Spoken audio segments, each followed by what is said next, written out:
Welcome to Present Poetry. I'm your host, Erin Crittenden, and all poems within this podcast are either public domain or used with permission from the author or the author's estate.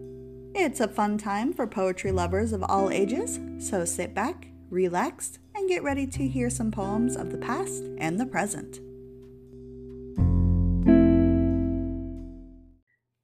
This week's featured poet is Nikola Družeta. Nikola is a 26-year-old from Croatia that enjoys writing poetry. He mostly writes in English, but will occasionally write in Croatian as well. He also enjoys video games, music, and martial arts. According to the author, the poems that inspire him include Invictus by Ernest Henley and Koza, the Goat, by Mate Balota.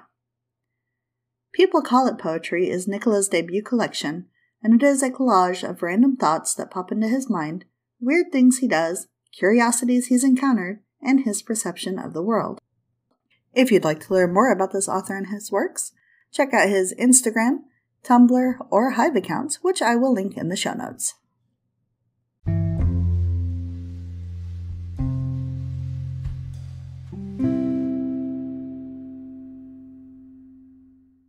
This poem is called All I Can Do. The night roads are starting to scare me, as the lights blare my way, blinding me, and I have nothing left to keep me safe. Not the lion in the middle, not the forest to my right, not the car rushing towards me, not a speck of darkness. All I can do is look forward and hope I know what I'm doing, hope I haven't crossed the middle. For a man of no faith, that is truly horrifying.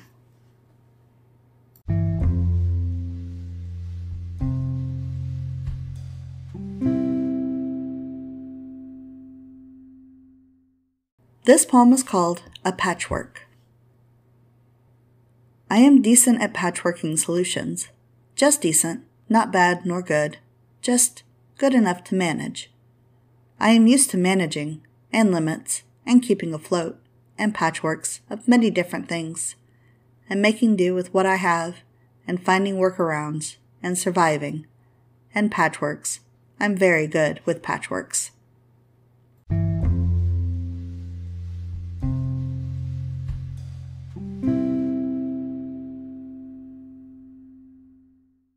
This poem is called And a Spoonful of Sugar. Milk and bread. It barely classifies as a meal, and it's the thing I grew up on. Damn, I haven't even considered eating that for years until tonight. Just milk and bread, and it was delicious.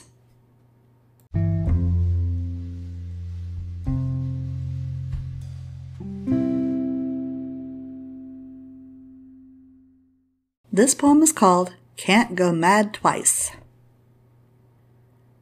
I'm still haunted by the sound of a flute I heard 2 years ago. Hilariously enough, I don't even remember the melody anymore. I still hold dear the conversations and debates with people I've met, even if I don't remember what we talked about. Like a siren's call, beautiful and sweet, pleasantly maddening. Fortunately, I can't go mad twice. Unfortunately, I'll never remember. But it's interesting to hold secrets from even yourself.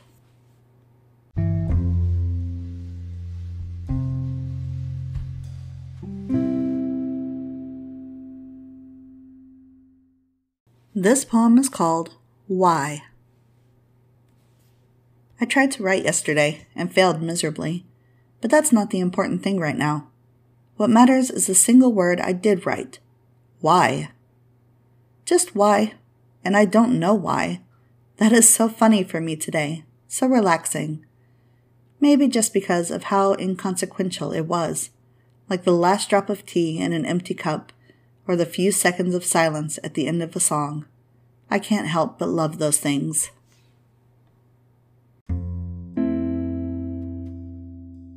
Thank you for listening to this episode of Present Poetry.